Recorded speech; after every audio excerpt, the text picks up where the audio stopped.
Bueno, buenas noches para todos. Me ha pedido las autoridades de la universidad, de la facultad, que pudiera preparar algo de coronavirus para ustedes, cosa que es muy importante por varias razones. En primer lugar, porque es un tema muy grave, y en segundo lugar, porque es una circunstancia que el mundo va a continuar después del coronavirus, pero es una circunstancia muy importante que todos aquellos que la estemos atravesando, particularmente ustedes en este momento, puedan tomar conciencia y aprender mucho de lo que significa una pandemia, dado y en virtud de que son hechos que ocurren afortunadamente no con tanta frecuencia, y menos con la inusitada gravedad y seriedad que tiene esta. Vamos a un poco a hacer una introducción de lo que es una pandemia, después hablaremos dos palabras de los coronavirus, particularmente, hablaremos del COVID-19, de cómo se transmite, de algunos aspectos interesantes de la replicación celular del COVID y donde están los posibles sitios de acción de las drogas que se están experimentando, las manifestaciones clínicas más frecuentes, el diagnóstico de laboratorio e imágenes, el tratamiento y la prevención. Por supuesto, trataremos de hacer un resumen de esto, y desde ya todo esto está absolutamente cambiante. Creo que ustedes lo están pudiendo observar desde que vamos a ver en algunas cosas, desde que esto se transmitía de una forma y ahora se puede transmitir de otra, y que los pacientes asintomáticos no había pacientes asintomáticos a que hay, y que pacientes que se curan que pueden volver. O sea, esto se está escribiendo en este momento, la historia de esto tiene 90 días, y obviamente se verán muchas cosas, y posiblemente cosas que sean algunas, fundamentalmente de mecanismos fisiopatogénicos, que puedan ser muy distintas o bastante distintas a lo que hoy se considera o tenemos como estándar. Así que, bueno, vamos a empezar. Primero definamos una pandemia. Una pandemia es un brote repentino que se generaliza, afecta a varios países o regiones, y o a varios continentes o al mundo entero debido a una población susceptible. Estamos hablando, en este caso, de una pandemia infecciosa, porque también sabemos que hay pandemias que pueden no ser infecciosas, como puede ser la pandemia de obesidad, o la pandemia de obesidad y diabetes, etcétera. En general, las pandemias de este tipo infeccioso, y para colmo virales y globales, suelen tener alta mortalidad. La diferencia con una epidemia es que la epidemia afecta un número más alto que el esperado. Para eso existen lo que se llaman los corredores epidemiológicos en las diferentes semanas epidemiológicas, donde uno sabe en qué niveles está y cuándo está ocurriendo un brote epidémico. Es un brote repentino y severo dentro de una región o grupo, como por ejemplo el SIDA en el África, o por ejemplo las infecciones por hepatitis C en los usuarios de drogas endovenosas. Son circunstancias más puntuales y acotadas. Algunos antecedentes del siglo XX-XXI, la pandemia de la famosa gripe española del año 1918-19, hace exactamente 100 años. Después, en el 57,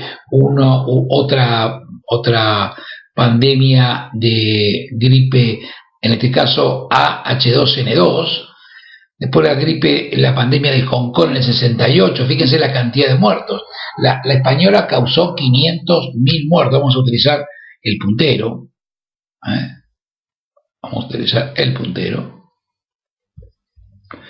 Fíjense, 500.000 muertes en la española, 70.000 en la asiática, 34.000 en la gripe de Hong Kong, y en la de la H1N1 del 2009 que tuvimos, yo tuve la posibilidad de ser en ese momento secretario de Salud de Mar del Plata y pude vivir esto en forma directa, que ocasionó entre 150 y 550.000 muertes. Este virus circula hoy y está puesto dentro de la vacuna antigripal, igual que este otro virus, el H3N2, y además de el virus B.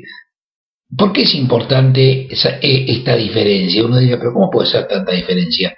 Porque hay mucha gente que ha muerto en la pandemia del 2009 y que no es registrada como muertes por la gripe.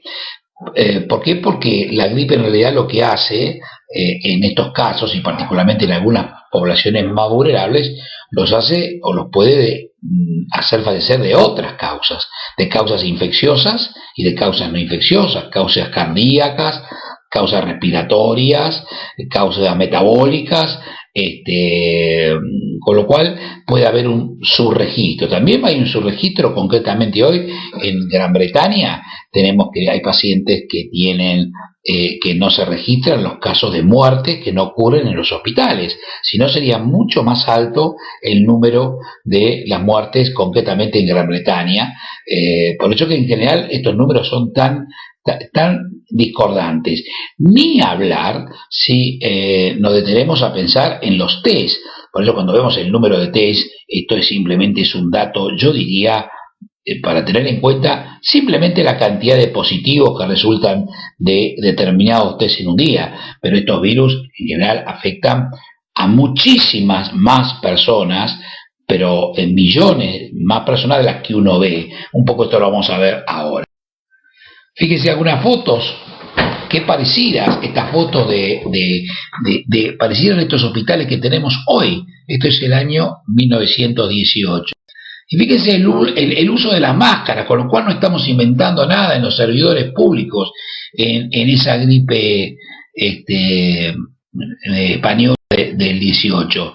Y acá lo mismo, las legiones de trabajadores de servidores públicos cumpliendo seguramente funciones bastante similares a las que hoy cumplen el personal del ejército, de las Fuerzas Armadas, o etcétera. Esta es una foto, una diapositiva interesante. Esto es lo que ocurrió esto era el corredor endémico que teníamos del 2000 al 2008 en la Municipalidad de General Perdedor. Esto fue lo hicimos con motivo de la gripe del 2009. Eran los casos atendidos de enfermedad tipo influenza. ¿Por qué? Porque no se hacía el diagnóstico en aquel tiempo de las enfermedades, sino se diagnosticaba tipo influenza a un paciente que tenía síntomas respiratorios y fundamentalmente fiebre. Y esto que ven acá en estos tres colores, esto que se coloreó en forma anormal, esto debería ser verde, esto amarillo y esto rojo, que está bien.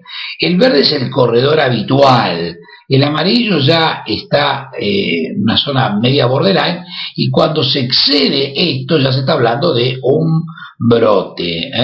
Esto es a lo largo del promedio de 6 años. Fíjense, esto es en el 2009, esto es un pico pandémico.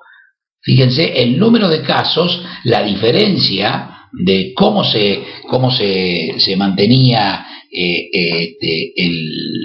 el control en todos estos corredores de esos años y qué pasó acá. Y fíjense que acá de vuelta en agosto, esto fue aproximadamente en junio, como en agosto hubo otro brote que después quedó y este virus circula hoy.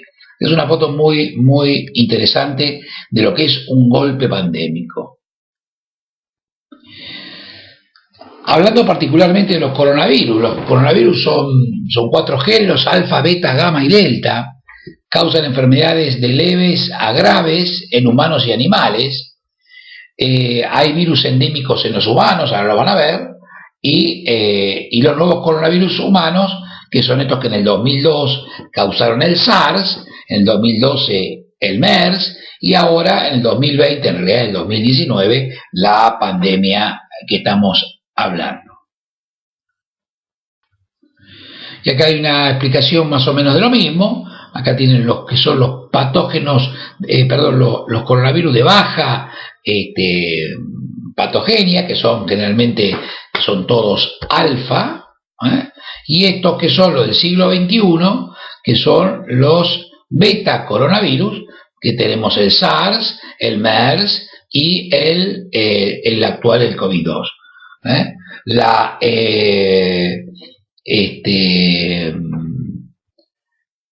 La enfermedad por el COVID-19, que es causada por el SARS-CoV-2, la cual es más frecuente que el SARS, obviamente, y que el MERS.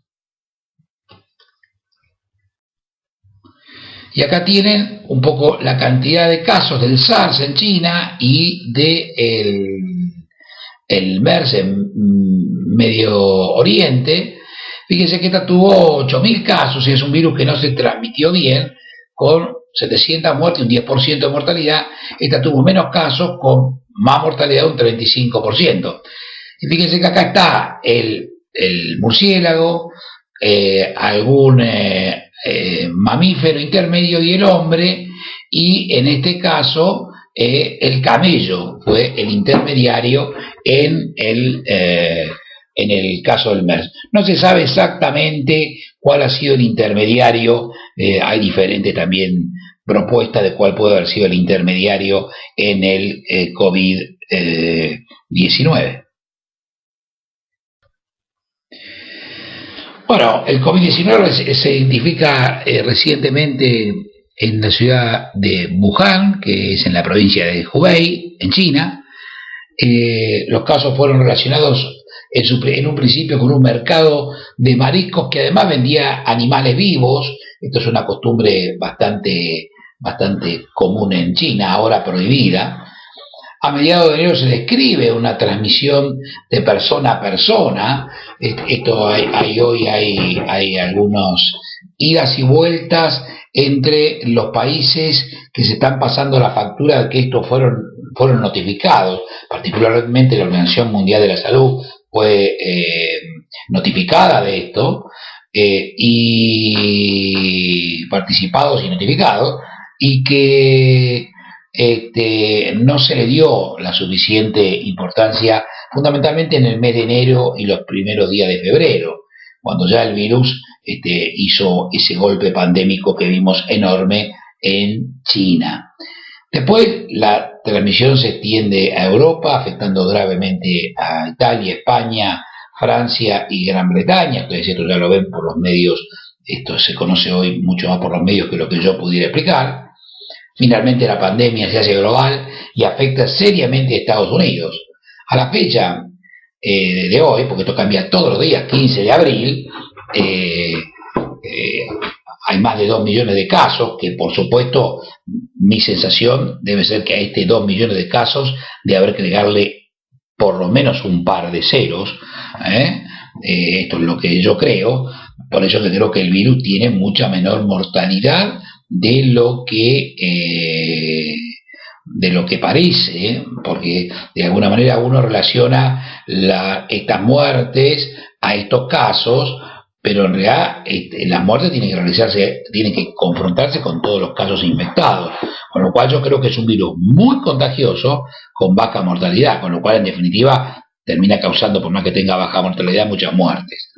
Argentina hoy tendría, estas cifras son de ayer, tenía 2.200 o 2.300 casos, con alrededor de 100 muertes, y 15% serían de transmisión interhumana. Este es un dato que es el que hay que estar mirando, porque creo que nosotros todavía estamos en una casi luna de miel, porque estamos soportando el primer impacto de casos importados y el conjunto de los casos secundarios a los casos importados.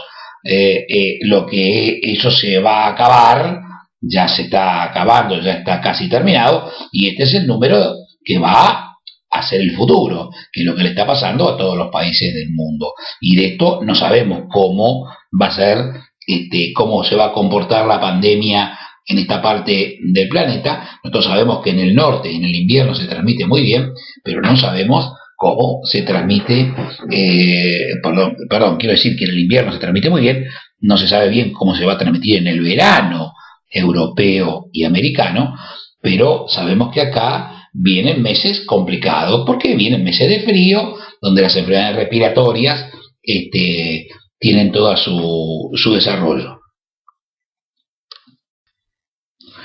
Y acá ven un gráfico que está sacado de un centro que lo pueden ver también. Este es el centro del Johns Hopkins University. Y acá ahí van a poder ver todos los gráficos que ustedes quieran. Tiene un centro de información de COVID-19. Y ahí van a poder ver un poco, fíjense qué interesante. Este gráfico lo que pretende, bueno, muestra los países en distintos colores. Voy a mostrar particularmente lo de China, como China arrancó primero, pero ahí quedó, lo cual esto es una cosa increíble, que todavía la ciencia, creo que todavía no lo puede explicar tan claramente cómo han podido en un país de más de 1.400 millones de habitantes lograr acotar esto, seguramente a través de una cuarentena que tuvieron formidable, un aislamiento formidable, pero realmente resulta increíble cómo han mantenido esto ahí. Diferencia que arranca mucho más tarde el resto de los países, arrancan por aquí, por mediados de marzo, principios de marzo, van trepando, y fíjense concretamente que esto es realmente lo que estamos viendo, que claro, queda bastante chato cuando Estados Unidos toma la potencia, ¿no? Que si nosotros calculamos y sumamos la cantidad de millones de habitantes que hay acá separaditos, debe ser muy parecida a esta. No nos olvidemos que los Estados Unidos tienen prácticamente 300 millones de habitantes, y si nosotros sumamos estos países europeos, debemos andar por ahí, con lo cual a lo mejor la curva es bastante parecida. Esto es interesante que lo vean, pueden verlo este sitio, es realmente fascinante todas las cosas que ustedes pueden ver en él.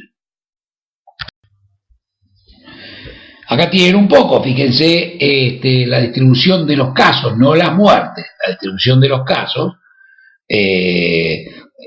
como Estados Unidos está acá y el resto de los países está acá. Si hiciéramos un gráfico de las muertes, la verdad que no sé cómo sería, pero me sospecho que debe ser bastante parecido, con lo cual creo que salvo excepciones, como puede ser Alemania. ¿Por qué le digo esto? Porque Alemania acá tiene 130.000 casos, pero muertes tiene muy pocas.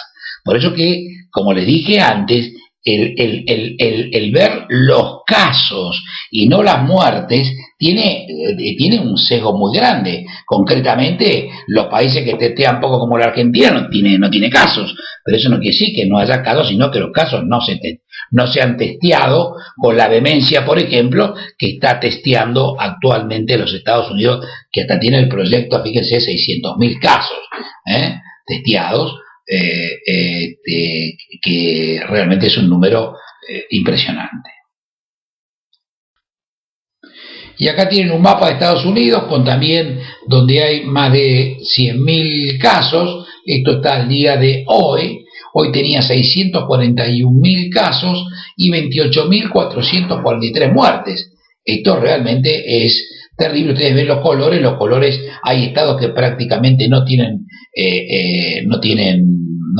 casos. Fíjense, menos de 500 casos. Hay estados que tienen menos de 500 casos, por ejemplo, este estado del centro, etcétera, y hay otros que tienen más de 100.000 casos, como es particularmente el estado de Nueva York y Nueva Jersey, ¿no?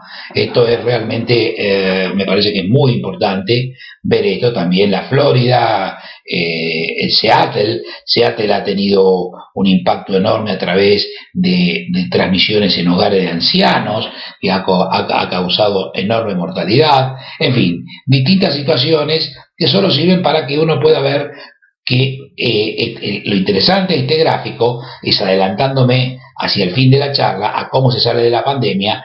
Probablemente de la pandemia pueda salir distinto este estado que este estado. A lo mejor no es la misma forma, y acá reactivar la economía se puede hacer de una forma, mientras que acá a lo mejor hay que hacerla de otro, y así aplicando medidas particulares en cada caso. Creo que en la Argentina va a pasar lo mismo. En la Argentina hay lugares que no hay un solo paciente. Dos palabras de cómo el virus llega al pulmón. Este es el SARS-CoV-2, está en el alveolo, está en la célula que está acá, ¿no? El virus Z, ustedes saben que el virus necesita de la maquinaria de la célula para reproducirse. ¿Y por qué es interesante esto? Primeramente por los lugares que atraca el virus. Acá está el receptor de la enzima de la convertidora, de la convertasa, lo cual la AC2, el receptor AC2 es donde el virus se adosa. Después hay otros correceptores, y entonces, por ejemplo, la hidroxicloroquina, que es una de las drogas que está tanto hoy en boga, podemos después charlar cuando llegue el tratamiento, puede inhibir esto, entre otras cosas, puede inhibir la entrada viral y la endocitosis por múltiples mecanismos, además de frenar la respuesta y la tormenta inmunológica por interleuquinas, etcétera, etcétera. Entonces, por eso esta es una droga que se está utilizando mucho, si bien faltan lo que se llaman estudios controlados randomizados, pero esta es una droga que se está usando mucho. Después el virus se libera, del material genético del virus se libera, el RNA, y acá va a haber enzimas, como por ejemplo la proteasa, y por eso se utiliza el caletra, no el darunavir, que no sirve, pero el caletra, que es el lopinavir, que es una droga para el HIV, es un potente inhibidor de esta enzima, con lo cual también se la ha usado.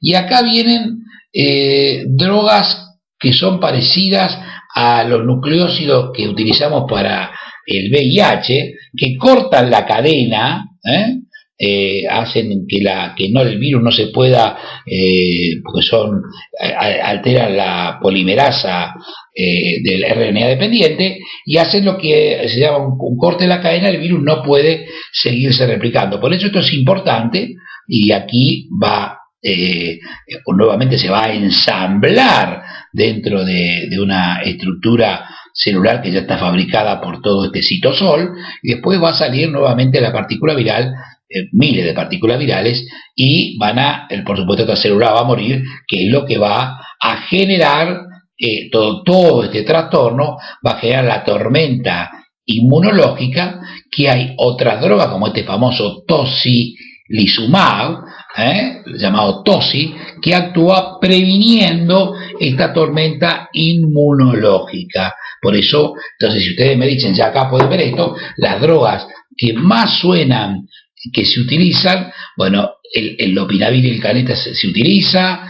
Después vamos a ver la recomendación de hoy, pero esto para que vean la hidroxicloroquina, para que vean por qué se utilizan y dónde actúan.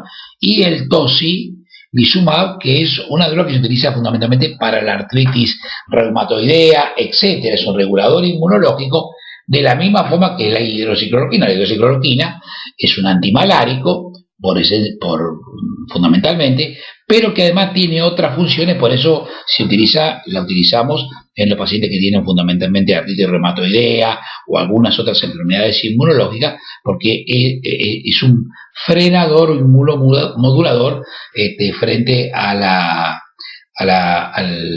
estas enfermedades, fundamentalmente del tejido conectivo. La transmisión, es muy importante que tengan en claro este número, el RO. El RO es el número de transmisiones. Digamos, quiere decir que este virus puede infectar a 3 personas cada uno. Si el virus tiene un RO debajo de 1, es que probablemente no lo vimos, deberíamos volver, pero seguramente que el MERS tenía un RO menor de 1, por eso no logró expandirse, no se transmitía bien. Este SARS coronavirus 2 tiene una buena transmisión, por eso es altamente contagioso. Fíjense que va de 2.4 a 3.8.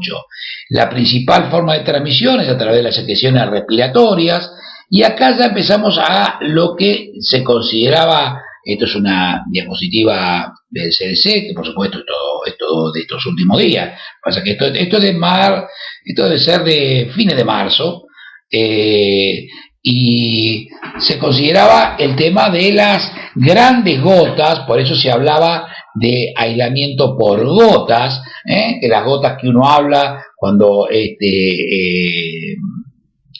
que las gotas que uno lanza cuando habla, que las puede ver perfectamente bien. Para hacer un ejemplo clarito, en este momento yo las puedo ver en la misma pantalla de las cuales estoy hablando en la computadora. Es muy común que estas gotitas que uno habla, gotitas que tienen 1 milímetro, 1,5 milímetros, un poco 0,5 milímetros, bueno, es ahí donde aparentemente está el virus, o es lo que se creía fundamentalmente, y esto complica las superficies, y las superficies las tocan otras personas, y las otras personas se llevan la mano a la boca, y el ciclo sigue, de la misma forma que manijas, etcétera, etcétera, etcétera. Acá ya fíjense que dice transmisión para personas que son asintomáticas es posible. Esto tiene 15 días, ahora yo voy a mostrar un trabajo de los últimos días, que está totalmente comprobado. Con lo cual todo esto va cambiando, y también que la transmisión después de la curación es posible.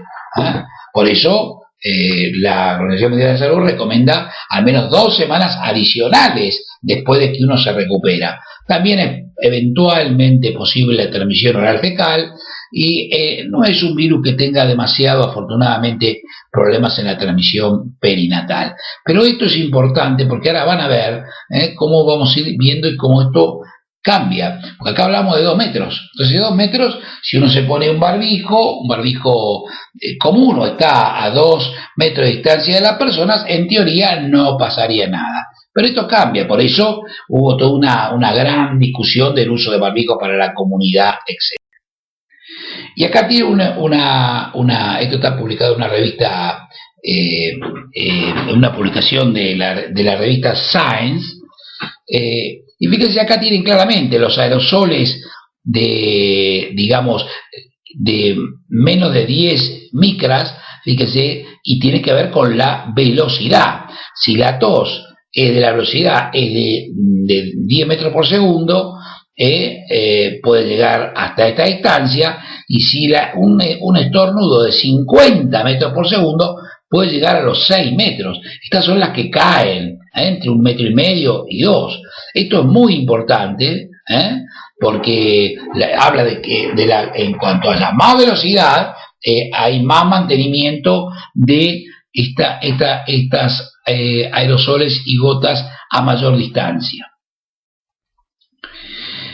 Volviendo a la transmisión, fíjense ustedes, acá van a tener el RO, el R, fíjense que el R acá es de 2, y fíjense, acá tienen cuando hubo el tiempo de infección, y acá el tiempo de reporte. Fíjense la diferencia que hay. Esto siempre, porque siempre decimos que lo que uno ve es lo que pasó hace un par de semanas atrás, y en la medida que se ponen en marcha los bloqueos, el número de casos nuevos y el R cae.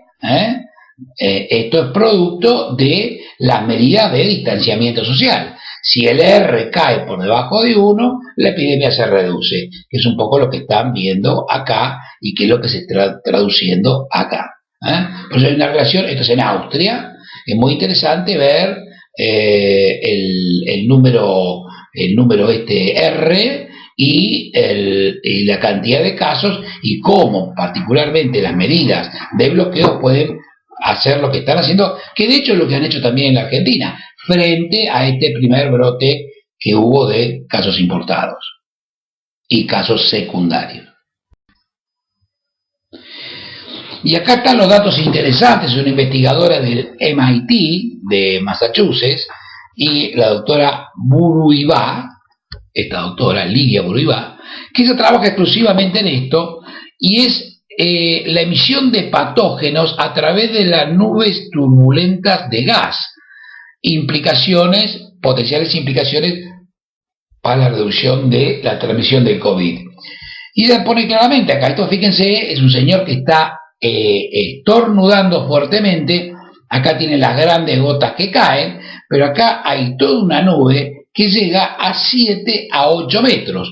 Entonces la tos y los estornudos no solo se constituyen de trayectorias semibalísticas de corta distancia, sino que son hechas de una nube de gas turbulento con gotas de muy diferente tamaño, las cuales se comportan a su vez diferentemente según sea la humedad que hay en el ambiente, la temperatura y las corrientes de aire que pueden modificar esto. Esto es muy importante y esto nos hace cambiar este principio de que era solamente para las gotitas que caían a metro y medio.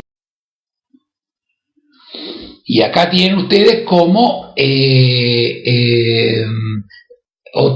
la disminución del R con distanciamiento y máscaras. Fíjense ustedes, esto sería sin hacer nada, y esto es si le ponemos distanciamiento social y máscaras. Fíjense cómo hay una reducción de la altura y un corrimiento. Y esto es muy importante, como vamos a ver más tarde. En cuanto dejamos el tema y pasamos al tema de las expresiones en el organismo. Entonces hay un primer estadio, que es el estadio de infección precoz, después hay un estado de afectación pulmonar y después hay un estado de hiperinflamación. Esto es lo que yo les conté, por eso los diferentes tratamientos. Seguramente acá tendrán utilidad los tratamientos antivirales y acá van a tener utilidad los tratamientos antiinflamatorios. ¿Por qué? Porque se ha desatado una tormenta que termina con el síndrome del distrés respiratorio del adulto. Y acá tenemos entonces los síntomas y los signos clínicos. Este es un resumen que está muy bien. Y acá tenemos la fiebre, la tos seca, eventualmente la diarrea, dolor de cabeza, la caída de los linfocitos, el incremento del dímero D y la LDH, esto lo vamos a ver de vuelta. Acá ya predomina el cuadro respiratorio, caída de la PAFI a menos de 300, y tienen radiografías de tórax alteradas, tomografías alteradas y alteración de las enzimas hepáticas, y acá estamos ya en el síndrome del distrés respiratorio del adulto, y con los elevados niveles de marcadores como la interleuquina 6, el dímero D, la ferritina, etcétera, etcétera, etcétera. Acá tienen un poco las fases. La manifestación más severa y temible del COVID-19 es el síndrome de distrés respiratorio del adulto, y que es un síndrome de inflamación pulmonar, como ustedes conocen bien de otras materias, que causan hipoxia refractaria, inicio agudo, en menos de una semana, que puede ser un par de días. Incluso hay formas de presentaciones de pacientes que han comenzado con los síntomas hoy y han tenido el distrés al otro día, con opacidades bilaterales compatibles con edema pulmonar cardiogénico que no lo son. Tienen que estar estas imágenes que también pueden o deben detectarse en la tomografía o en la radiografía, y como le decíamos, una PAFI menor de 300, o una PIP, digamos, en el respirador, una presión expiratoria positiva de más de 5. No debe explicarse completamente todo esto por insuficiencia cardíaca o sobrecarga de líquido, pues seguramente. Esto generalmente, como dije en la anterior, ocurre en este tercer periodo después de los 8 días. Esto no es lo general que ocurre como forma de presentación, pero esto es lo que nos lleva al respirador y lamentablemente al deceso y a las complicaciones, además del cuidado en terapia intensiva, como infecciones cruzadas, etcétera, etcétera, etcétera. Los síntomas clínicos de la enfermedad son fundamentalmente, bueno, después de un periodo de hasta 14 días de incubación con un periodo promedio de 4 a 5 días, la fiebre que está muy frecuentemente, la tos, cansancio, falta del apetito. Al principio la disnea ven que no es tan importante, el esputo menos, y puede haber mialgias. Hay presentación de pacientes atípicas que se estudiaron en casi 100 pacientes hospitalizados, que al principio hubo fiebre al 44% y después sí subió al 90%. También a veces hay diarrea, dolor de garganta, pero es menos frecuente, por eso son atípicas, y algunas personas pueden presentar antes de la fiebre diarreas o náuseas, y también se ha reportado falta del gusto o el olfato anterior a los síntomas respiratorios. Pero lo más importante, y por eso está marcado, son estos síntomas y estos 4 o 5 días de promedio. Sin embargo, un estudio presentado en la revista de Vigilancia Europea de hace unos días, que estimó que la población asintomática de los pacientes con COVID-19, se recuerdan en el Diamond Princess Cruise Ship, el barco del crucero de Yokohama, que estuvo ahí muchos días anclado o amarrado en el puerto de Yokohama, sobre 3.700 pacientes sometidos a una cuarentena de 2 semanas, se encontró que un paciente luego de desembarcar tenía COVID, y al 20 de febrero 634 personas ya eran positivas, finalmente terminaron en 700 y pico, y 17.9 fueron asintomáticas. Esto es muy importante, o sea que esto es una certificación de que hay personas que pueden cursar el virus en forma asintomática.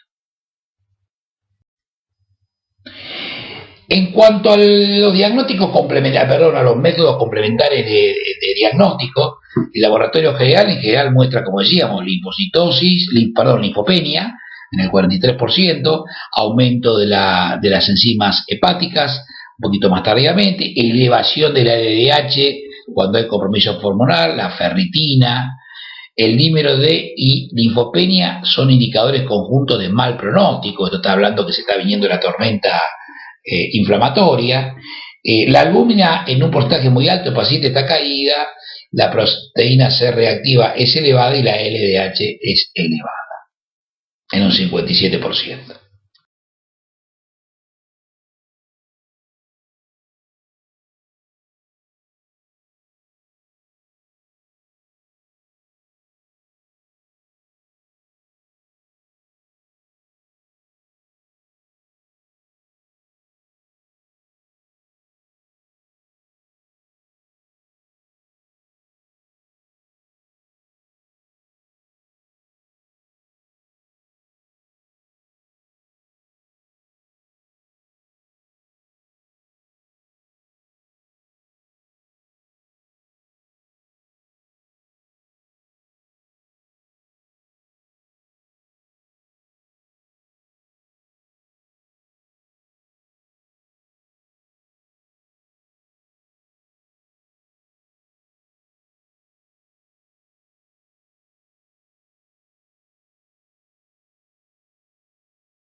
En cuanto al laboratorio específico del COVID-19, esto está sacado de una Annals Internal Medicine de hace 2 días.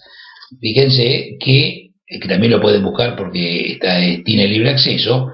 Fíjense que el test de PCR, que es lo que se está haciendo en el diagnóstico de enfermedad, es el estándar de cuidado. Por supuesto, no sirve para el screening en los periodos de incubación o asintomático, ¿verdad? Y después la otra cosa, que son otros test. El otro test que se está haciendo, alguno de estos test está seguramente viniendo para hacerse a través de métodos comerciales, y también perdón, que esto, tengo algún problemita.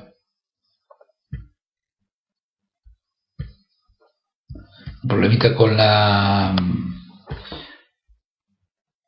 Ahí está, con la activación del Power. Las serologías IgG y IgM son importantes, pero van a tener importancia en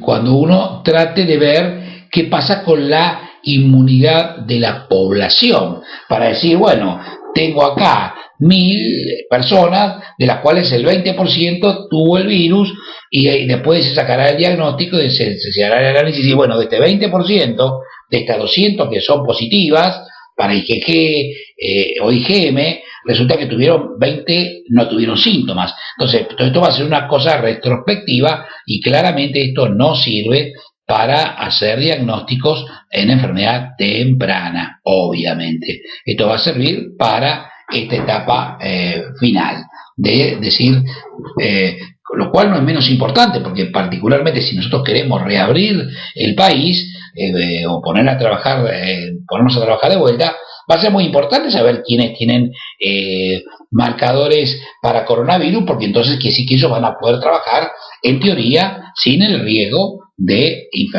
infectarse nuevamente. Y acá en la misma revista, acá pueden ver cómo están los distintos momentos de que uno puede estudiar el virus haciendo screening de los pacientes asintomáticos, que esto no se está haciendo, screening de los pacientes sintomáticos haciendo diagnóstico. Acá están las etapas de la enfermedad sintomática y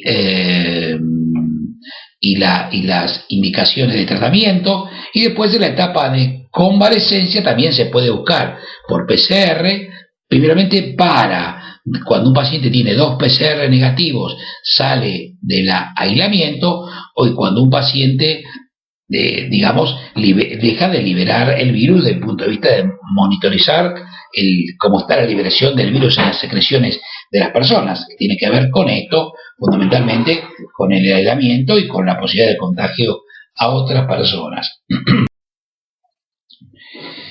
En cuanto dos datos interesantes de la misma Annals de hace un par de días, el 4 de marzo, los Centros para el Control y la Prevención de Enfermedades de los Estados Unidos eliminaron los criterios de pruebas restrictivos, o los criterios restrictivos de pruebas, recomendando que los médicos utilicen su criterio para determinar si se debe realizar una prueba o no. Esto acá en Argentina no está ocurriendo, esto todavía es bastante complicado.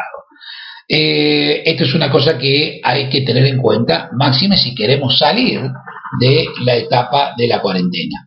Por otra parte, en este mismo Annals, y ya hay trabajos particulares de esto, recuerden que acá lo que se hacía, creo que ya espero no se haga más, se hacía primero los test de la gripe, si era el resultado negativo para los test de la gripe, y con el cuadro compatible se procedía a hacer coronavirus, primero pan-coronavirus y después el COVID-19. Bueno, esto la verdad que no sirve para nada, dice, porque no es posible descartar la infección por SARS o COVID-2 simplemente detectando otro patógeno respiratorio. ¿Qué quiere decir?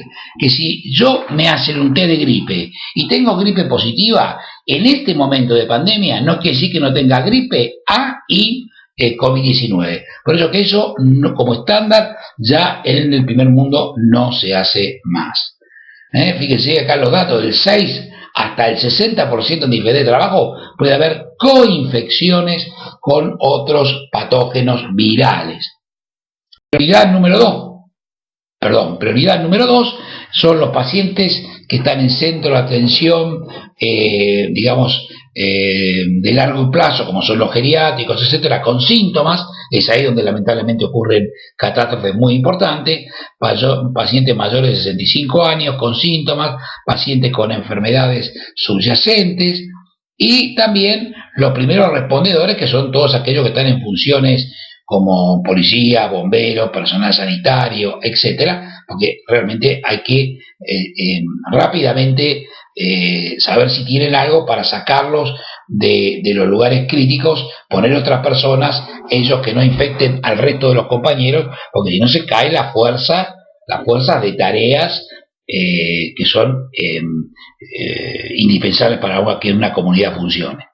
Entonces la prioridad 1, la prioridad 2, la prioridad 3 son los trabajadores que rodean un hospital que está teniendo alto número de casos, o sea, una comunidad que está aportando el número importante de casos. Entonces, bueno, en esa comunidad se puede hacer intervenciones, digamos, un poco más amplias, y estudiar a pacientes que no cumplen con las categorías anteriores, trabajadores de la salud, socorristas, síntomas leves, de todas estas cosas, pueden, en un lugar donde hay un hospital, que no va a ser el caso probablemente de Mar del Plata, porque Mar del Plata lamentablemente tiene un solo hospital, tiene las clínicas, y en general la formulación de la salud pública es distinta, pero esto puede ser interesante en algunos lugares. Por supuesto, no tienen prioridad los pacientes que no tienen síntomas. Estas son recomendaciones del CDC que uno puede tener, también reciente, que puede tener en mente. Pues tampoco es que todas las personas tienen que hacerse el test, eso no es así.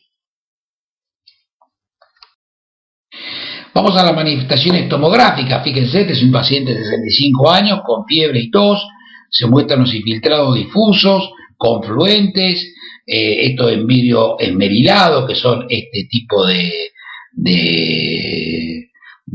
imágenes que tiene por acá. Esto son dos imágenes del mismo paciente, diferente tipo de cortes. Acá, este paciente tenía acá algunas bronquiectasias por aquí y por aquí. Debe ser una patología que el paciente tenía pulmonar anterior, ¿no? Esta es una imagen típica de pulmón, que está sacado del Radiology. Esta es otra, fíjense, todas estas imágenes, en parches, ¿de acuerdo? Este era un paciente de 55 años que había viajado a Milán y que tenía fiebre y falta de aire. Se muestran imágenes bilaterales en vidrio esmerilado, etc. Y esto es un poco lo que más frecuentemente se ve en las tomografías. Y haciendo un resumen, la radiografía de las imágenes, la radiografía muestra neumonía bilateral con un rango que, según el tiempo que sea, puede ser muy bajo o muy alto. La tomografía computada es mucho más sensible, de 77.8 al 100%, muestra opacidades en vidrio esmerilado, como le dije recién. Ya para ir finalizando, la terapia, no hay, lamentablemente, tratamiento de apoyo. No hay hoy un fármaco, al día de hoy, 15 de abril, un fármaco que haya demostrado en estudios controlados, randomizados, doble ciego. Esto ustedes saben bien lo que quiere decir. Esto quiere decir que yo doy remedios a los pacientes que tengo, sin saber los pacientes qué remedio toman, ni yo sabiendo qué remedio le doy, porque le doy un medicamento X y le doy un placebo similar al otro grupo, con lo cual después abro esto, lo desblindo y me entero qué tomó uno y qué tomó el otro después que el paciente terminó su evolución, se murió o no se murió. Esto es, o tuvo buen o mal pronóstico. Es un estudio randomizado, controlado, doble ciego. Hoy por hoy no hay nada de esto, pero sin embargo, la Sociedad Americana de Infectología, la ITSA, que ahora les voy a mostrar las recomendaciones, y en Estados Unidos la FDA ha permitido hace unos días el tratamiento de adultos hospitalizados con sulfato de hidroxicloroquina, 400 miligramos el día 1 y después 200 miligramos por 4 días más. En total, acá hay un error, dice no es por semana, es 200 miligramos por día por 4 días, duración total 5 días. Se toca la palabra semana, no va aquí. Entonces, esto es un poco lo que se está recomendando en algunos lugares, al punto extremo tal que ahora vamos a ver qué recomienda la Sociedad Americana de Infectología hace 2 días.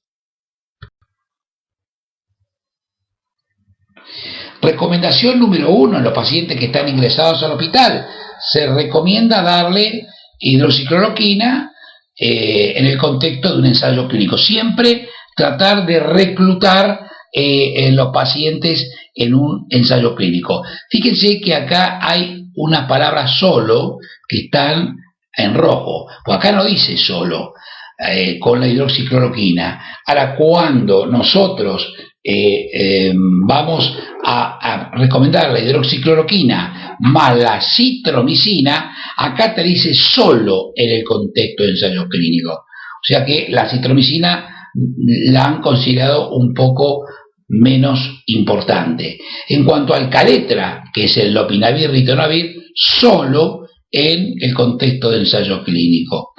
En el uso de corticosteroides, en los pacientes ingresados al hospital con neumonía por COVID, se sugiere el uso en contra, no utilizarlo. Esto no es así cuando el paciente está en distrés respiratorio. Esto es cuando está hablando de la neumonía al principio.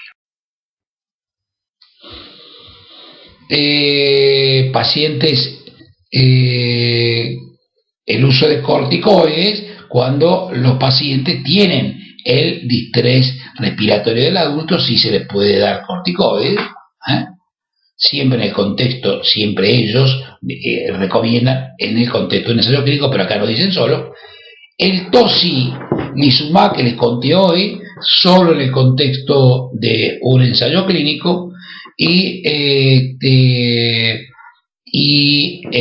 los pacientes ingresados se puede indicar el plasma convaleciente, pero dentro de un ensayo clínico, pero no solamente como un criterio de exclusión que solamente sea en un ensayo clínico. Conclusión de esto: la hidroxicloroquina se está usando en Estados Unidos, la ITSA lo está de alguna manera recomendando con las salvedades de la brecha de conocimiento y todo lo que acabamos de decir, pero es la información última disponible. Bueno, acá ven el trabajo del plasma de pacientes convalecientes. Son muy pocos pacientes, seguramente eran 5 pacientes, debe haber más pacientes, y este no es un trabajo controlado, es un trabajo que no tuvo un grupo, que no le dieron nada y que lo pusieron en las mismas condiciones. Bueno, para ir finalizando, las precauciones que tiene que tener el personal de salud para tratar a estos pacientes: tiene que tener precauciones, tiene que llevar precauciones estándar y de contacto, y con esto que yo les dije, también debería utilizar precauciones de aire, lo que se llama airborne, o sea, con la posibilidad de que el aire esté contaminado por el virus. Por supuesto, esto es particularmente así en los pacientes, en los ámbitos donde puede haber generación de aerosoles, como pacientes o que se nebulizan, o que se hacen traqueotomía, o que están sintomáticos, muy sintomáticos. Esto puede ocurrir, por eso en ese caso hay que usar la N95, que dice bien claro, reservarse solo para la toma de muestras de material respiratorio o instrumentación de la vía aérea. Por supuesto hay que tener higiene de manos, usar guantes, protección ocular con máscara o antiparra, el barbijo, como les acabo de decir, y protección para ojos o máscara dependiendo de la exposición de lo que se prevea que va a ocurrir desde el punto de vista de una exposición anticipada. También hay que tener prácticas muy seguras para las extraccionistas o las personas que van a administrar medicamentos, y el uso de camisolín descartable también en todo este contexto. Esto son las medidas, los equipos de protección personal, que son un problema muy grave en el mundo entero porque no hay, y son muy caros, no hay, y tienen que, si uno está atendiendo a un paciente y tiene que salir de la habitación de ese paciente, lamentablemente tiene que dejar el equipo y ponerse otro equipo, y esto realmente es una cosa extremadamente complicada de conseguirla, a menos que uno pueda tener los pacientes todos en una especie de cohorte donde tenga todos pacientes iguales, como por ejemplo en una sala de terapia intensiva donde tenga todos pacientes con COVID-19. Las medidas en general para todos, para mí, para ustedes y para todos, la número 1 es el distanciamiento social, mantener 1 metro de distancia entre las personas, algunas normas dicen 1,5 metros y 2, el lavado de manos frecuentemente con agua y jabón o alcohol en gel, el tosar o estornudar sobre el pliegue del codo, utilizar pañuelos descartables, no llevarse las manos a la cara, ventilar bien los ambientes de la casa y el lugar de trabajo, desinfectar los objetos que se usan con frecuencia, no automedicarse. Esta norma está sacada del Ministerio de Salud de la Nación. Y esta es una palabra que, por más que no le fue bien con esto, pero resume un poco las normas. Estas son lo que dicen los británicos cada vez que dan una conferencia diaria sobre cómo va la pandemia. Stay at home, protect the NHS, que es el Servicio Nacional de Salud de Estados Unidos, que salva vidas. Entonces esta triada de estas cosas, que creo que, bueno, ahora se va a poner esto un poco en juego con el tema de la salida de la cuarentena. Quédate en casa, con esto protegemos el sistema de salud. ¿Para qué? Para que el sistema de salud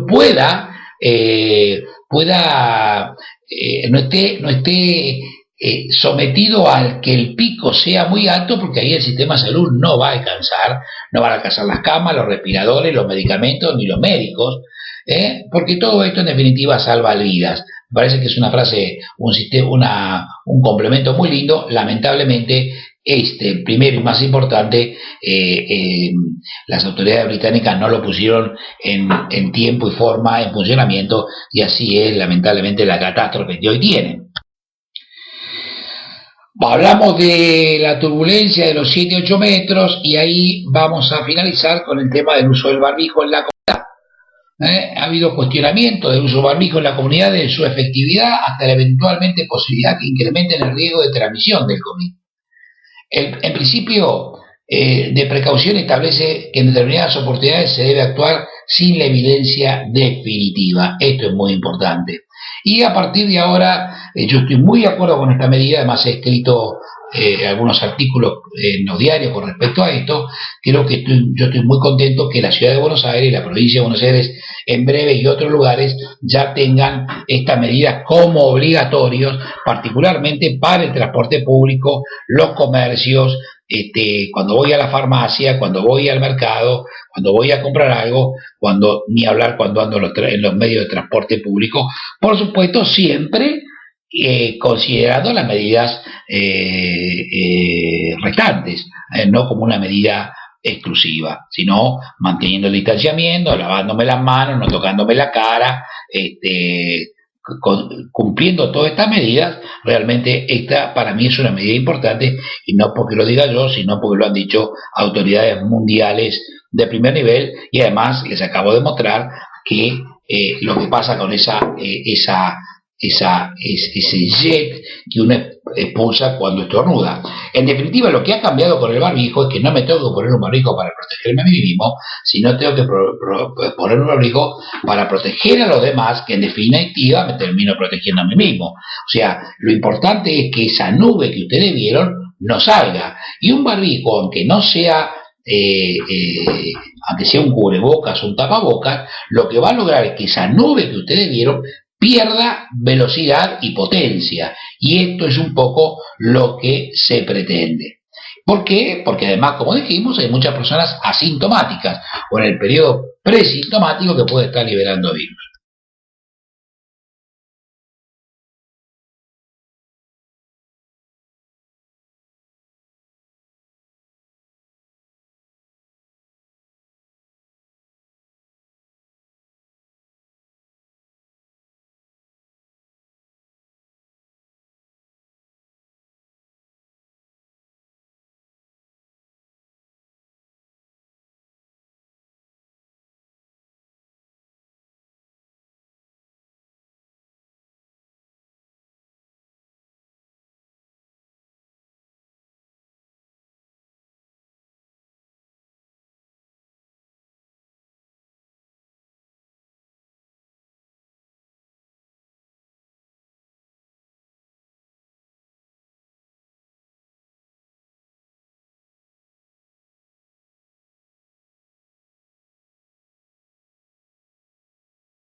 ¿Por qué debo usar una máscara? Esto es una diapositiva de la Cleveland Clinic.